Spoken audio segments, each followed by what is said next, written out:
عیسی بیا خپلو مریدانو او خلکو ته داسې خبرې وکړې چې د شرع عالمان او فریسیان د موسی په ګدۍ ناست دي، نو هر څه چې دی تاسو ته وایي هغه کوئ، د هغې خبرو ته غوږ نیسئ، خو د هغې په شان کارونه مه کوئ، ځکه چې دوی وایي یو څه او کوي بل څه.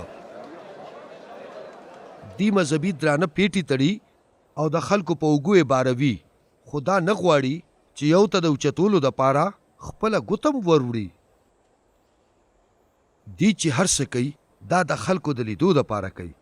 هغې خپل تعویضونه غټ جوړوي او د خپلو چغو زونډي لویوي. دی په دعوت کې خاص ځایونه خوښوي او په عبادت خانو کې د مشرۍ کرسۍ او په بازارونو کې د عزت په سلامونو ډیر خوشحالیږي چې د استاذ په نامه یاد شي. خو تاسو ته د څوک استازو نه وایي، ځکه چې ستاسو خو یو استاذ شته او تاسو ټول رونه یې. په دې دنیا کې هیڅ چاته پلار مه وایئ، ځکه چې ستاسو خو یو پلار شته او هغه په اسمان کې دی. او تاسو ته د څوک استازو نه وایي، ځکه چې ستاسو یو استاذ شته او هغه مسیح دی.